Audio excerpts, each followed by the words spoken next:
Selamat pagi, salam sejahtera. Berita paling menggemparkan Malaysia, Najib kalah lagi. Najib dan peguam gagal halang Sri Ram jadi pendakwa dalam kes 1MDB. Berita sepenuhnya. Mahkamah Persekutuan menolak permohonan rayuan bekas Perdana Menteri Najib Razak dan peguamnya Sapi Abdullah bagi menghalang Gopal Sri Ram daripada menjadi pendakwa dalam berkaitan kes 1MDB. Sebelum ini, cabaran Undang-Undang Najib dan Safi yang mendakwa pelantikan Sri Ram membabitkan konflik kepentingan ditolak kedua-dua Mahkamah Tinggi dan Mahkamah Rayuan. Kedua-dua mahkamah itu kemudian memutuskan bahawa Sri Ram lebih layak untuk mendakwa dalam kes berkaitan 1MDB. Sekian isu hangat pagi ini. Jangan lupa tinggalkan komen anda. Sila tekan butang subscribe dan kita jumpa lagi. Bye-bye.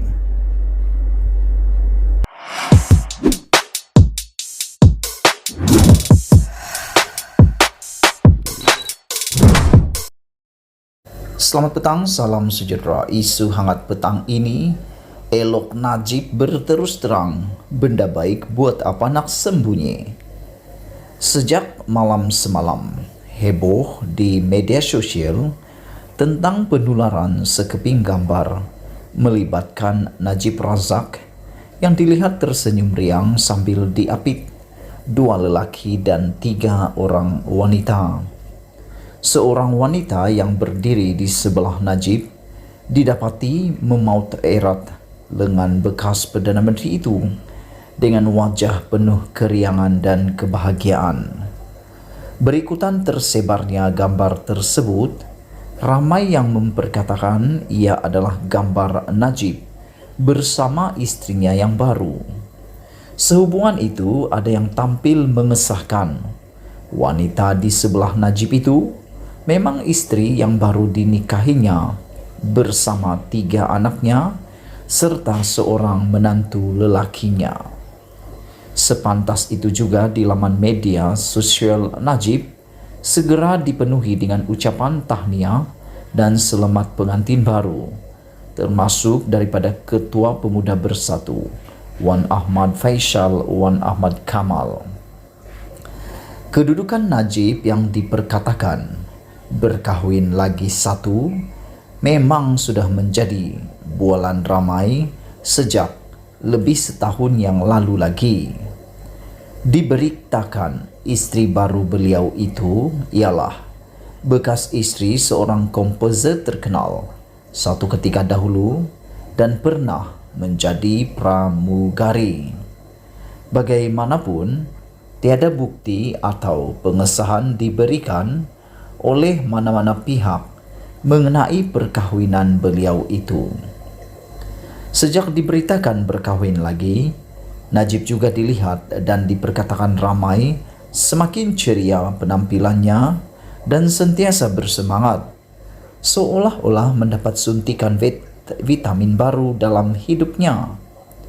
Bagaimanapun, Najib sehingga ini masih membisu dan enggan mengiyakan atau menidakkan mengenai perkahwinannya itu. Walaupun dalam banyak isu lain, beliau begitu cepat memberi reaksinya.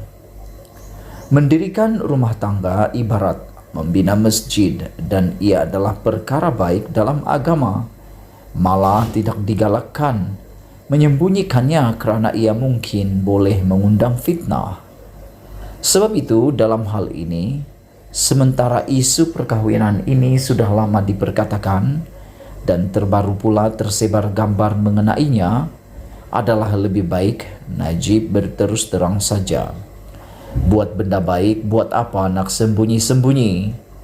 Kalau benar sudah berkahwin dan wanita dalam gambar itu adalah istrinya yang baru, mengaku dan berkongsilah berita gembira itu dengan rakyat seluruh negara ini. Kalau itu bukan istrinya, segeralah pula membuat pemenafian supaya tidak ada sesiapa terpalit dengan fitnah. Cuma, jika benar wanita yang memaut lengannya itu adalah istri daripada perkahwinan terbarunya, ramai kaum lelaki ingin tahu daripadanya di mana beliau beli ubat berani. Sabudin Husin. Sekian isu hangat pagi ini. Jangan lupa tinggalkan komen Anda. Sila tekan butang subscribe dan kita jumpa lagi. Bye-bye. Selamat petang, salam sejahtera. Isu hangat petang ini, sumber dakwah IJM UMNO esok tidak sah. Khalid Nurdin kata tiada isu. Berita sepenuhnya. Keputusan UMNO memindah perlembagaan parti bagi membolehkan pemilihan parti diadakan dalam tempo 6 bulan selepas pilihan raya umum dalam Perhimpunan Agung Khas IJM esok meragukan dakwa satu sumber parti. Bagaimanapun, Naib Presiden UMNO Khalid Nurdin menafikan dakwaan bahwa AGM itu tidak sah. Bercakap kepada Malaysia Kini, sumber itu yang merupakan pemimpin kanan UMNO memetik kenyataan Jabatan Pendaftaran Pertubuhan ROS pada Ogos 2021 sebagai asas kepada keraguannya. Dalam kenyataan pada 10 Ogos 2021, Ketua Pengarah ROS Jasri Kasim berkata bahawa kepimpinan Majlis Tertinggi UMNO ketika itu hanya boleh berfungsi sebagai caretaker sehingga selesai pemilihan dan mesyuarat Agung UMNO 2021. Sementara dalam kenyataan berasingan bertarikh 30 Ogos, ROS memberitahu bahawa pemilihan parti itu mesti diadakan sebelum 29 Disember 2022. Maka, kenyataan-kenyataan ini membuatkan kita meragui keputusan pucuk pimpinan UMNO memindah perlembagaan parti, kata sumber itu yang tidak mahu mendedahkan namanya. Tambahnya, ROS dalam kenyataan 30 Ogos 2021 hanya memutuskan penangguhan pemilihan UMNO untuk penggal 2021-2023 sebagai sah. ROS tidak membatalkan keputusan awal yang lain. Seperti MT UMNO ketika ini hanya boleh berfungsi sebagai caretaker. Jadi, ini menimbulkan soalan, apakah AGM esok sah dari segi perlembagaan parti? MT tidak ada kuasa untuk membuat sebarang keputusan dasar dan keputusan ROS pemilihan parti itu mesti diadakan sebelum 29 Disember 2022. Masih kekal, kata sumber itu lagi. Untuk rekod, kepimpinan caretaker bermakna MT yang diketuai Presiden UMNO Ahmad Zahid Hamidi hanya boleh menjalankan kerja-kerja pentadbiran parti. Tak ada isu, kata Khalid. Namun, Khalid ketika dihubungi menafikan segala dakwaan berhubung IGM esok. Itu surat ROS tahun lepas. Jika kepimpinan MT UMNO hanya boleh berfungsi sebagai caretaker PAU, mengapa PAU Perhimpunan Agung Tahunan Mac 2022 iaitu melepasi tarikh 30 Jun 2021 tak pula dipertikaikan? Tidak ada isu pertikaian IGM esok, katanya. Sementara itu, Zahid Hamidi berkata, IGM esok adalah selaras dengan kehendak ditetapkan ROS. Perhimpunan khas esok adalah selaras dengan kehendak ditetapkan ROS. Pindaan yang akan dilakukan esok adalah untuk memindah klausa yang termaktub dalam perlembagaan UMNO.